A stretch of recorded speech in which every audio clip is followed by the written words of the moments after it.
Doing today. Hotep, hey, this is Michael. I'm Hotep, founder of the African History Network, host of the African History Network show. I'm a talk show host, researcher, lecturer, writer, and historian. And we want to say Happy New Year to everybody. Happy holidays. And a lot of people have been asking how can they advertise with the African History Network.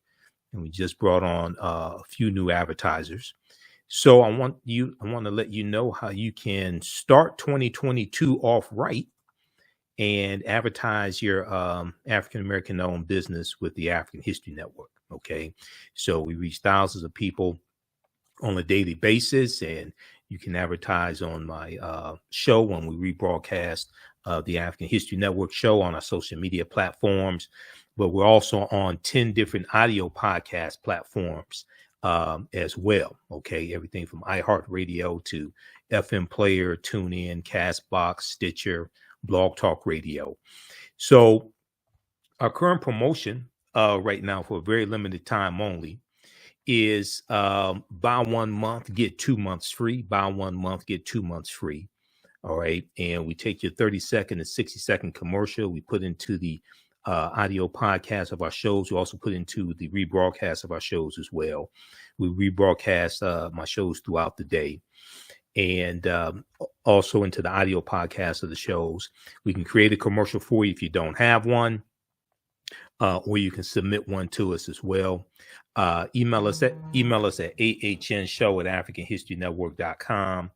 Email us at ahnshow@africanhistorynetwork.com for more information. And we have a deep, rich history in cooperative economics as well. We're going to talk about that some also.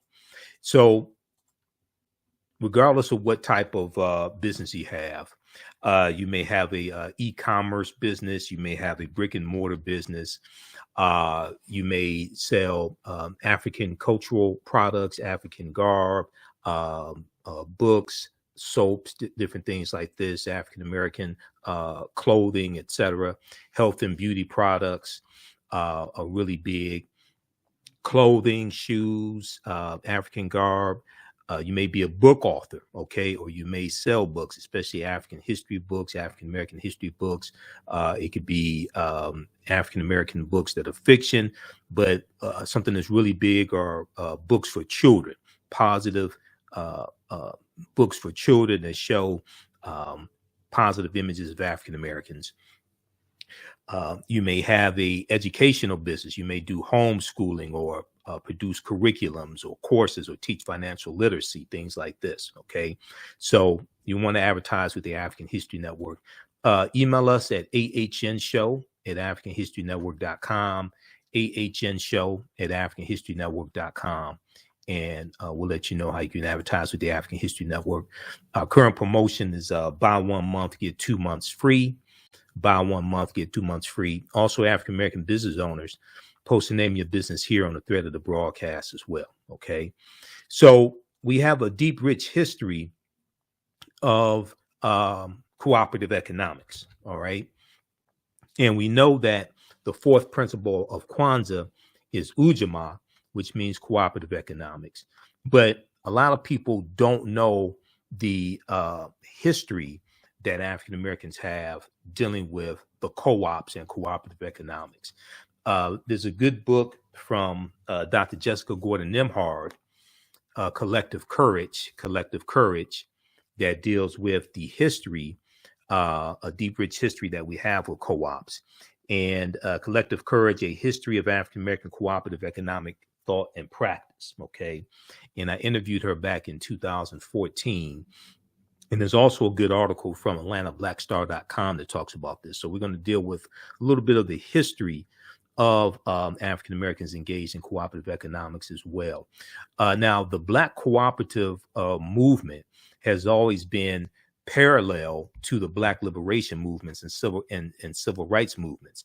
We've mostly heard about the political side of the movement, but you can't name a major Black political leader that did not point to cooperatives as a path to freedom. Whether you're talking about Dr. King, Malcolm X, Dr. W.B. Du Bois, Booker T. Washington, we know the Colored Merchants Association, which we'll talk about in a minute, comes out of the National Negro Business League. Okay.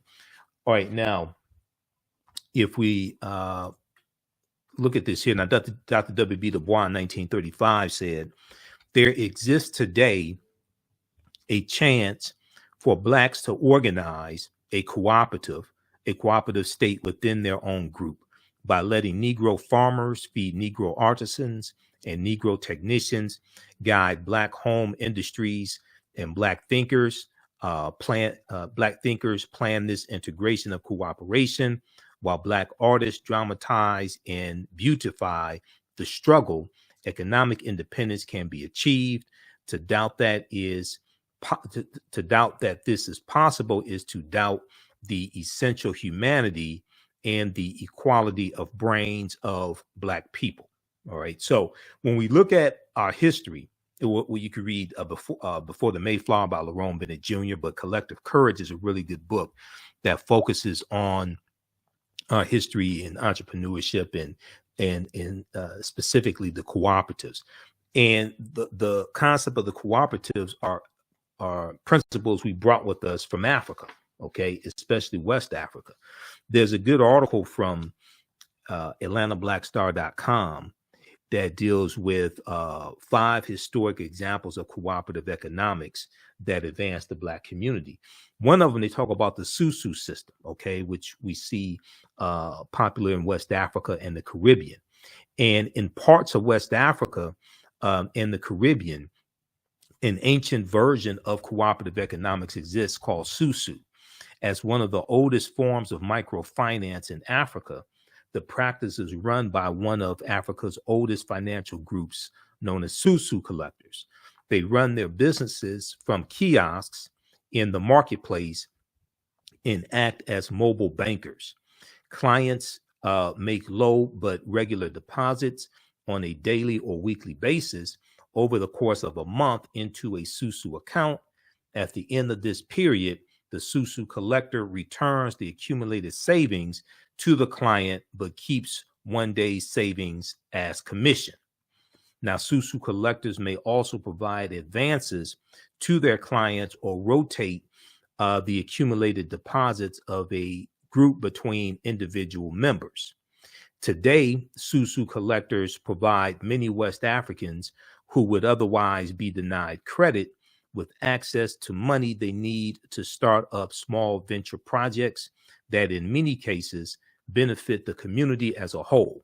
In the United States, Black immigrants from the Caribbean have enjoyed one of the highest economic growth rates using a form of the Susu and leveraging this practice to establish successful credit unions. And a credit union is one of the most well-known forms of a co-op, because with the credit unions, the people who have accounts with the credit unions are also owners. They're part owners of it as well. All right. Now, African-American business owners, post the name of your business here on the thread of the broadcast, and we'll let you know how you can advertise with the African History Network. We have low-cost ways to help you market your business and reach thousands of new customers each week. And our current promotion is buy 1 month, get 2 months free. Okay, buy 1 month, get 2 months free. That's only for a limited time only while we have inventory, while we have space available. And I can create a commercial for you. If you don't have one, we take your 30-second to 60-second commercial, put it into the rebroadcast of my shows. My shows on Monday through Friday, 11 p.m., normally 11 p.m. to midnight Eastern Standard Time, and we rebroadcast the shows throughout the day. And then also on Sundays, 9 p.m. to 11 p.m. Eastern Standard Time as well. So your commercial will be in the rebroadcast of our shows, but also in the audio podcast of our shows, also on 10 different audio podcast platforms, including Facebook podcasts. So they get uploaded. The audio podcast gets uploaded to our Facebook fan page here, the African History Network. We're on iHeartRadio, Castbox, FM Player, TuneIn, Blog Talk Radio, iTunes, Stitcher, a number of different audio podcast platforms as well. So email us at ahnshow@africanhistorynetwork.com, ahnshow@africanhistorynetwork.com. And we'll let you know how you can advertise with the African History Network. We can get your business up and running today. All right, now if we look some more at the co-ops in our history of cooperative economics, and it may be a co-op that you want to promote. Your business may sell African jewelry. You may have a fitness website, maybe a personal trainer, or sell fitness equipment. It may be an event coming up that you want to promote, a conference, seminars, etc. You definitely want to advertise with the African History Network. But when we look at some more at our history with cooperative economics, one of the early co-ops was the Free African Society. The Free African Society, founded in 1787 by Richard Allen and Absalom Jones. Okay, and oftentimes, if you go to business school, and I graduated from Wayne State's business school back in the 1990s, we learned white business principles, but we didn't learn about the co-ops. Now, I was studying African history at the same time and reading Dr. Jawanza Kajufu, Black Economics, and studying some other information. But in our classes, we didn't learn really about the co-ops and the deep, rich history that African Americans have in cooperative economics. Also, we were taught white business principles. Now, in 1787, Richard Allen and Absalom Jones, who were prominent African American ministers in Philadelphia, Pennsylvania, formed the Free African Society. Now, this is 1787, and we're using the term African. They formed the Free African Society of Philadelphia, which is a mutual aid and religious organization. And this is another type of co-op that we had. And there were cooperatives that we had that were designed to raise money to buy people out of slavery. Okay, there were cooperatives that we had that raised money to bury people when they died. Now, the organization, the Free African Society, functioned as both a mutual aid society and a club,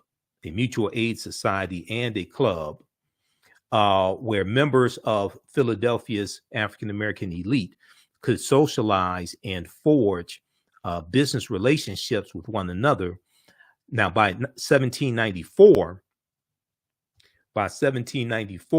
the society had become large enough to accomplish its original goal when members built their own house of worship. It was called St. Thomas African Episcopal Church. Now, in addition to the church providing assistance to the sick and widowed, and the Free African Society providing assistance to the sick and widowed and orphaned members of Philadelphia's African American community, the Free African Society also extended its help to the city at large. The society's most famous contribution to the city of Philadelphia was the help members provided during the yellow fever epidemic in 1793, which killed thousands of Philadelphians. Now, blackpast.org has some really good information there dealing with the Free African Society. Okay, and this is one of the institutions that we put in place to help empower African Americans and help fight against white supremacy and racism. So we have a deep, rich history of this and leveraging our economics to push our agendas and even push political agendas also. All right, now another example of co-ops that we had. Now, this is the Colored Merchants Association. This is this is one of my favorite ones because this came out of the Negro Business League, the National Negro Business League, the Colored Merchants Association. And this was, you see Booker T. Washington there in the middle, in the front row. And this was designed to help African American grocery store owners better compete against the white chain stores, the Kresge's and A&P's, Woolworth, things like this. Okay, so in 1928, the National Negro Business League of Montgomery, Alabama, established the Colored Merchants Association, the CMA, the Colored Merchants Association, which was a cooperative organization of African American grocery stores.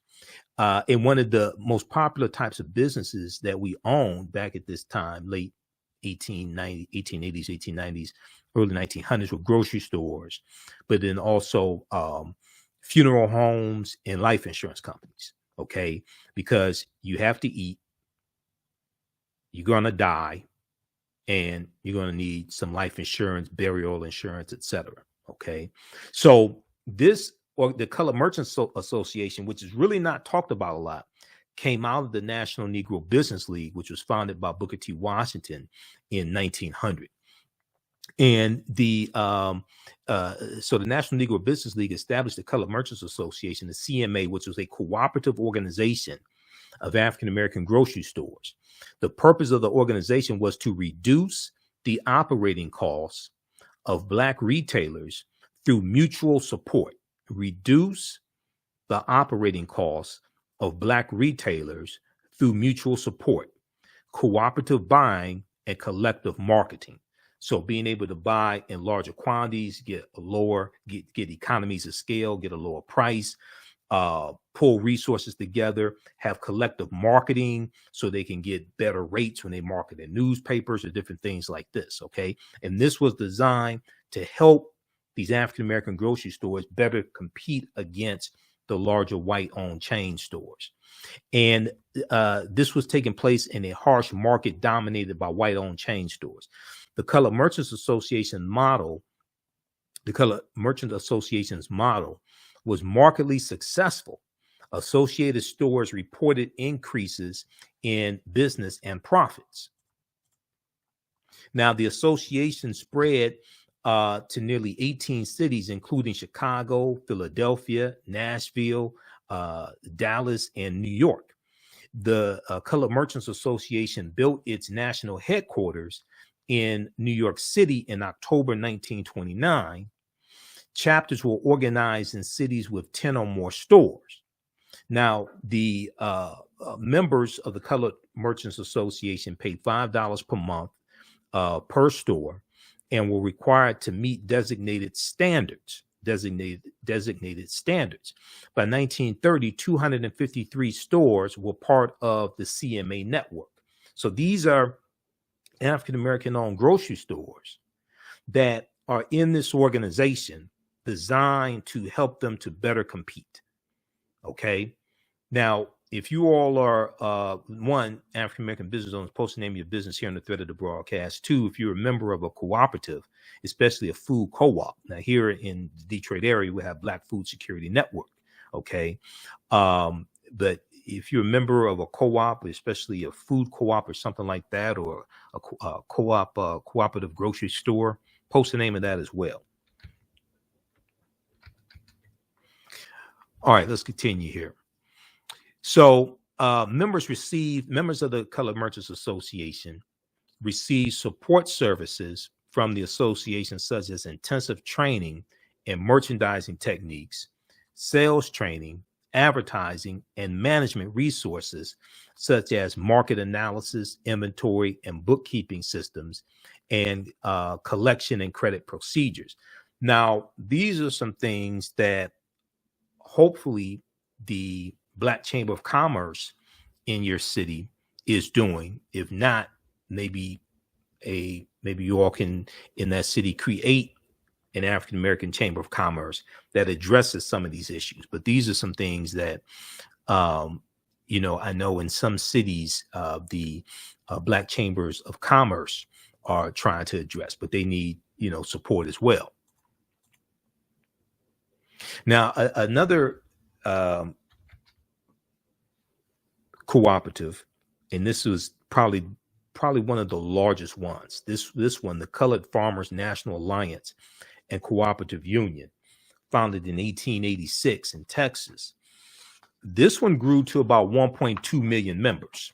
Okay, this one grew to about 1.2 million members. And when I get to there's a good article from Vice.com that deals with how Black co-ops can fight institutional racism, because this is how one of the ways historically, economically, we fought against white supremacy and racism through the cooperatives. And largely, this has been something that has not been taught in our history.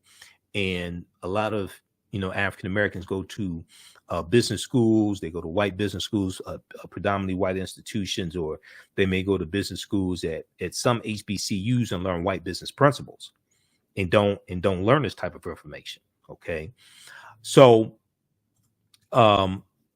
what happens is a lot of these co-ops had to disband because they got threats from white people. They got threats from white supremacists. Members were attacked, beaten, killed, etc. So a lot of these co-ops had to disband just to save people's lives.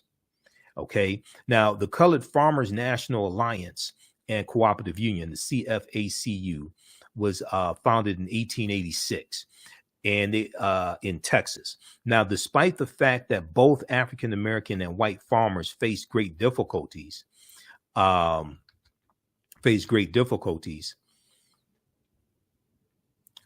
to the rising price of farming and the decreasing profits that were coming from farming.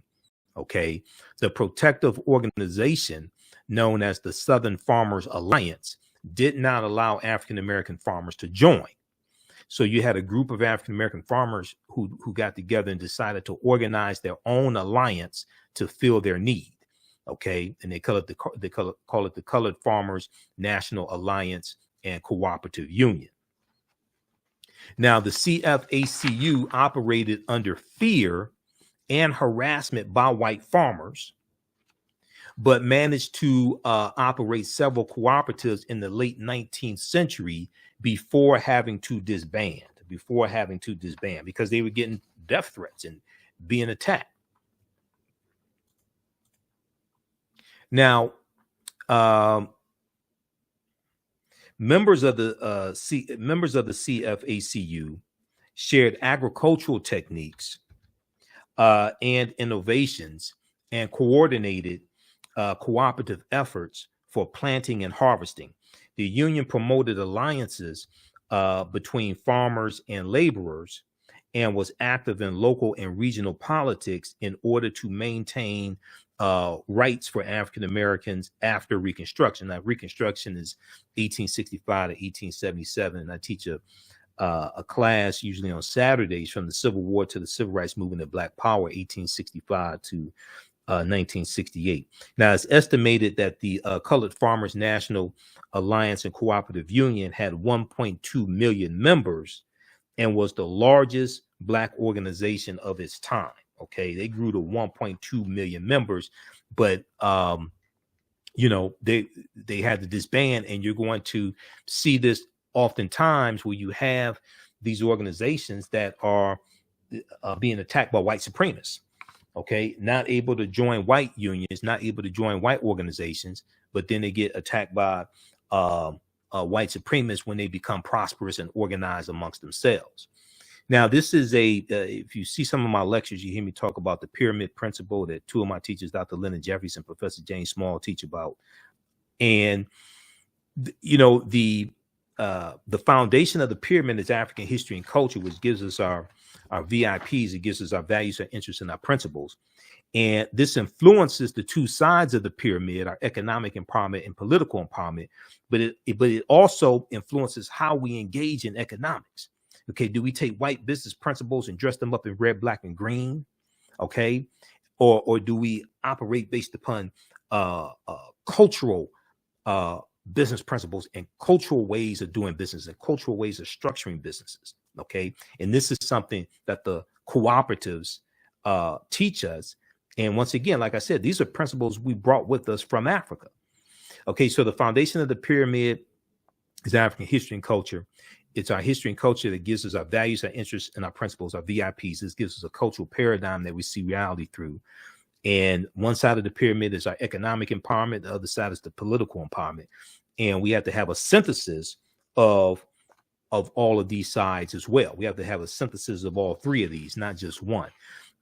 And when we look at all the great African civilizations that many people like to talk about, whether we talk about ancient Kemet, ancient Egypt, whether we talk about Nubia, Ta-Nehisi, Abyssinia, Songhai, Mali, Songhai, Great Zimbabwe, Ghana, things like this. When you study those societies, they have some type of economic system. Okay, they're going to have some type of bartering, some type of trade, some type of monetary system. They're going to have some type of marketplace also. Okay, they're going to have some type of bartering system, some type of monetary system, whether it's gold, whether it's salt, some type of medium of exchange. They're going to have some type of marketplace as well. Okay. So when we look at all these different great African civilizations, so this is in our history. Okay. Now, if we, and those who just joining us, I'm Michael Imhotep, host of the African History Network show, founder of the African History Network. African American business owners, post name your business here in the thread of the broadcast, and email us at ahnshow@africanhistorynetwork.com. We'll let you know how you can advertise with the African History Network. Our current promotion right now is buy 1 month, get 2 months free. Buy 1 month, get 2 months free is our current promotion for limited time only while we have inventory. Email us at ahnshow@africanhistorynetwork.com. ahnshow@africanhistorynetwork.com. We'll let you know how you can advertise with the African History Network. We take your 30-second to 60-second commercial, put it into the rebroadcast of my daily show. And then it's also in the audio podcast version of my shows.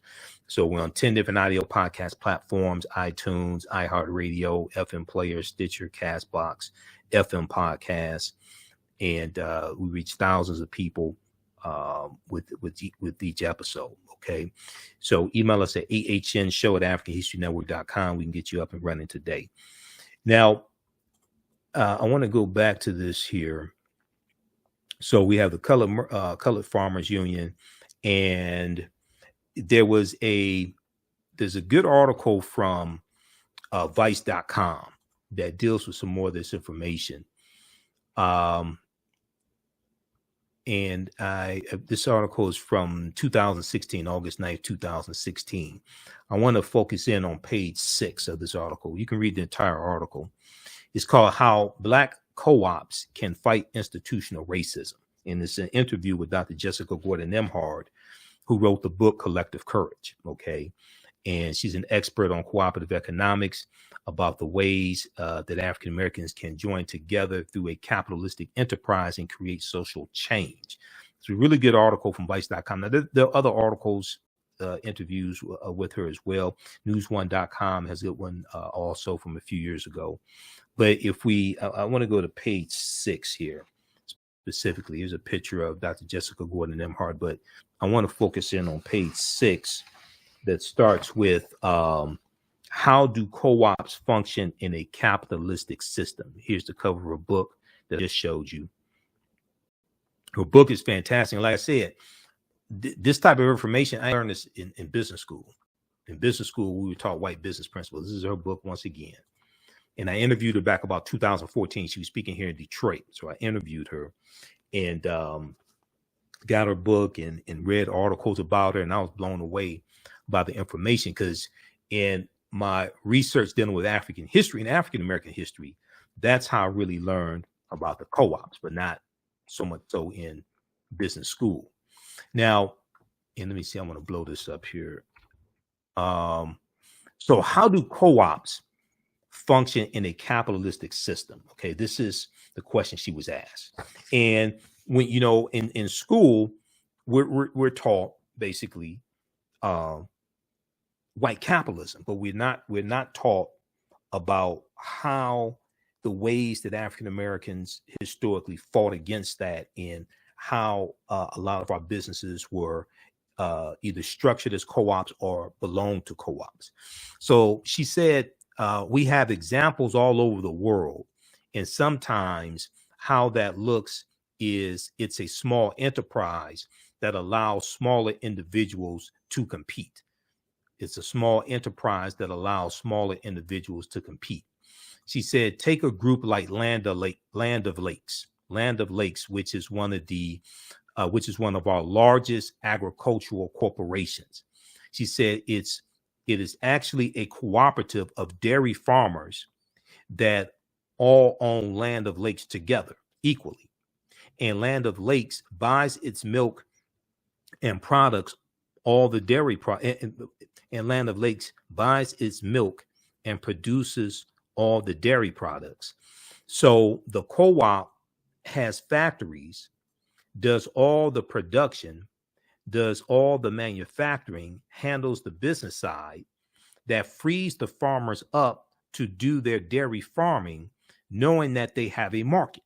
okay, that frees the farmers up to do their dairy farming, knowing that they have a market. And when you look at the co-ops, especially from an African American perspective, you see them implementing Ujima, the third principle of Kwanzaa, the third principle of the Nguzo Saba, collective working responsibility. Now, individually, they wouldn't be able to afford a production plant or afford all of the advertising individually, but owning it all together, the individual farmers can now afford to compete. All right. So she was asked, what role has cooperative economics played in Black communities in the U.S.? Okay, Dr. Jessica Gordon Nemhard said African Americans have engaged in some form of collective economics throughout our entire history in America. And you look at the Free African Society, there are numerous examples of this. Okay, oftentimes we're not taught to focus on that and like connect all of this together. Okay, but there are numerous examples of this. Now, she says sometimes it was tilling kitchen gardens on Sundays when we were not working as enslaved people and sharing the produce. Sometimes it was putting in dues to bury loved ones. Okay, because and you're going to have the mutual aid societies and the benevolent societies that are going to raise money to bury African Americans who have died and they didn't have life insurance, things like this. Now, by the 1700s, 1800s, we had more formalized systems of collective economics that were more enterprise driven, like insurance companies and collective farming. Eventually, we had collective grocery stores, credit unions, and healthcare. Europeans eventually recognized the model around 1844, and it formally came to the U.S. It formally came to the U.S. African Americans then started forming official co-ops in the 1860s and 1870s. By the 1880s, labor unions were actually helping workers to start their own co-ops, and African Americans were involved in that too. And we know that labor unions are going to become really big after slavery ends, like the National Labor Union founded in 1866, American Federation of Labor founded in the 1870s, right around 1875. And a lot of these labor unions that white people are founding are designed to lock African Americans out of the skilled trades, because there are at least 262 skills, trades, and crafts that we had in this country from 1619 to 1865. Okay, so as long as we were doing those jobs for free, it was okay. But after slavery ends, now we can compete for these jobs, and this is something that the Freedmen's Bureau, the U.S. Freedmen of Refugees, the U.S. Bureau of Freedmen, Refugees, and Abandoned Lands, the Freedmen's Bureau.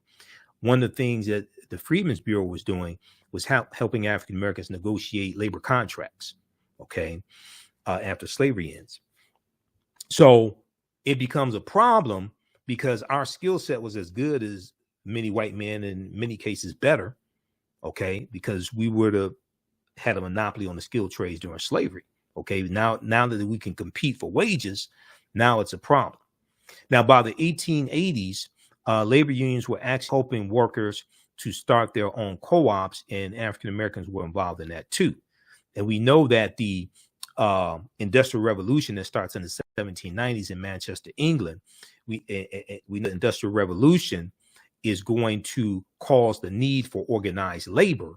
Okay, and these are the labor unions also that were fighting for better working conditions for white people, especially white people working in the factories, because the factories were unsanitary. They didn't have the 8-day, they didn't have the 5-day work week. They didn't have the 8-hour work day. You didn't have child labor laws, things like this. Okay, so this is something that the labor unions are going to, and the whole labor movement is going to help fight for. Now, she was asked a question, did co-ops play a role in the civil rights movement? Did cooperatives play a role in the civil rights movement? Okay. She said it was what I call a silent partner to the movement. This was done by African Americans partly to survive outside of U.S. capitalism, which was so exploitative. It was also a way to create independence and wealth so we could be more politically active. All right. So you're going to see it play a part there as well. So read the rest of this article here from vice.com. This is how Black co-ops can fight institutional racism. How Black co-ops can fight institutional racism. This is from April. This is from August 9th, 2016. Okay. And this is an interview with Dr. Jessica Gordon Nimhard. This is from August 9th, 2016 from vice.com. All right. Okay. So once again, African-American business owners, email us at ahnshow@africanhistorynetwork.com. We'll let you know how you can advertise with the African History Network. Our current promotion is buy 1 month, get 2 months free. Current promotion, buy 1 month, get 2 months free. And regardless of what type of business you have, it could be an e-commerce business and or brick or mortar store. You may sell African cultural products, African American products, African American cultural products. It could be clothing, hair products, health and beauty products as well, shoes, African garb, books, especially books for children are really big, but history books, you may have a company where you sell African history books, African American history books online, or you may have a bookstore. There could be books of fiction. You may be a book author yourself, self-help, all different types of educational books, financial literacy. Education is really big. Homeschooling. You may own a homeschool. You may have homeschool curriculum. A lot more African-American parents are homeschooling their children as well. You may teach about financial literacy. There may be events that you want to market, okay? Whether events for Dr. King Day, African-American History Month, Juneteenth, Women's History Month, etc., conferences, seminars. You may sell jewelry, African jewelry, etc. You may have fitness websites. Email us at ahnshow@africanhistorynetwork.com. ahnshow@africanhistorynetwork.com, and we'll let you know how you can advertise with the African History Network. You can also visit our website, africanhistorynetwork.com. We're on 6 days a week, basically Monday through Friday, 11 p.m. to midnight Eastern Standard Time, and then also on Sundays as well, 9 p.m. to 11 p.m. Eastern Standard Time as well. So visit our website, africanhistorynetwork.com also. Okay. All right. Look, we have to get out of here. Remember, at the African History Network, we focus on educating, empowering, and inspiring people of African descent throughout the diaspora and around the world. Hope everybody has a prosperous 2022. Okay. Happy New Year to everybody. And I'll look for your emails. Talk to you next time. Peace. Remember, right now is correct. Wrong behavior is not over till we win. Wakanda forever. And we'll talk to you next time. Mental health and well-being have long been a taboo subject in the so-called African American community. So I enlisted the help of mental health experts, thought leaders, and activists to help kill the ghost of Willie Lynch and heal from post-traumatic slave syndrome. We experience trauma a lot of times on a subconscious level. So sometimes something happens to us and we know that it's traumatizing, but we don't really recognize the extent of the trauma. Kwanzaa is coming, and the KwanzaaShop.com has all of your Kwanzaa needs. Order your Kwanzaa set today, which includes a kinara, candles, a mat, a cup, the African American flag, and a basket. Visit the KwanzaaShop.com, the KwanzaaShop.com. They have Kanara sets, which include a candle holder, candles, a mat, and a cup. Kwanzaa is December 26th through January the 1st. Add the early bird discount code for 10% off your order placed before November 28th. Visit thekwanzaashop.com and place your order today. Thekwanzaashop.com has all of your Kwanzaa needs to celebrate this African American Pan-African holiday. Thekwanzaashop.com.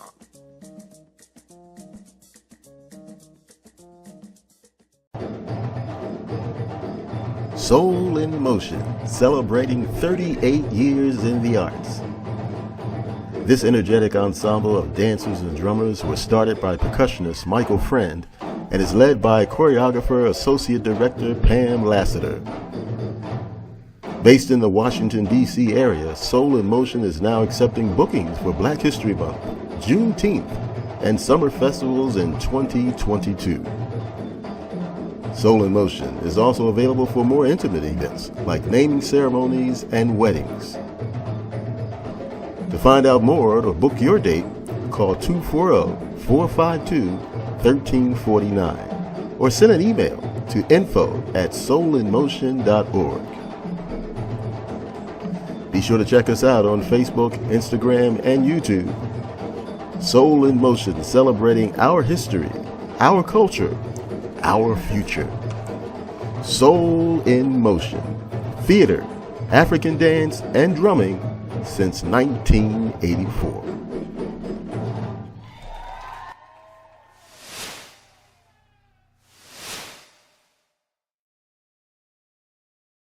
Black on Purpose Television Network.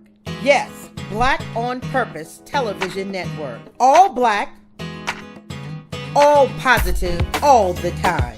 The largest Black-owned streaming television network in the world. Bringing our people together worldwide. Controlling our messages, our stories, our way. Black TV the way it should be. Black music, Black history, and more. 30 plus channels, thousands of shows. Black on Purpose Television Network. Subscribe now. Gain knowledge in minutes from insightful summaries of progressive and socially conscious books. Blacklisted gives you access to curated content that'll satisfy your curiosity to learn and understand different perspectives.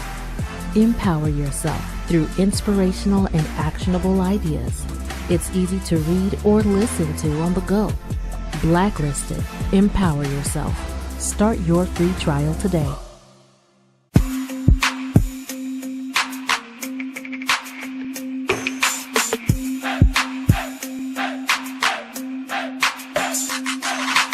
Are you getting ready for fall or winter? We have the solution for all seasonal clothing needs. Comedicwear.com is the go-to online source for Comedic African fashion and lifestyle products with a contemporary twist.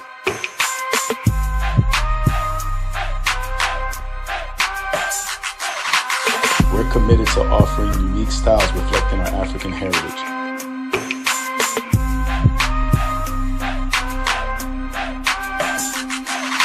Comedicwear.com is inspired by ComedicScribes.com to influence our people in learning and showing pride. Please visit our website at comedicwear.com.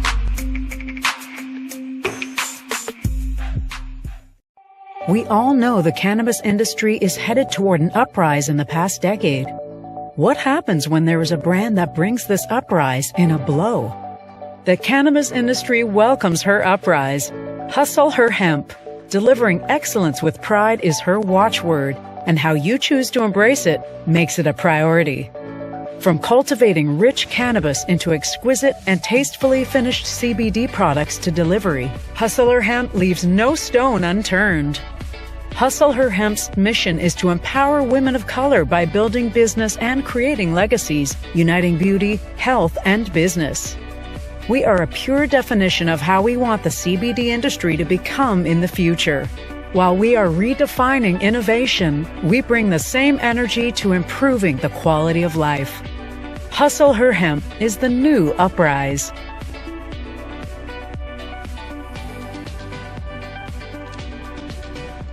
Hi, I'm Joel Wilson, President and CEO of JCW Computer Consulting LLC, a technology implementation firm with over 20 years of satisfying customers. We offer a full spectrum of industry top-tier branded services. We are an authorized partner or reseller for Lenovo, Zoom, T-Mobile, Microsoft 365 and Surface tablets, Google Workspace, Acer, Asus, Samsung, PCmatic security software, and many more. Our online store features laptops, Chromebooks, computers, printers, accessories, and software. Businesses, take advantage of our free 1-hour Zoom tech consultation and know we offer top nationwide high-speed internet service providers, voice over IP, and cellular phone services.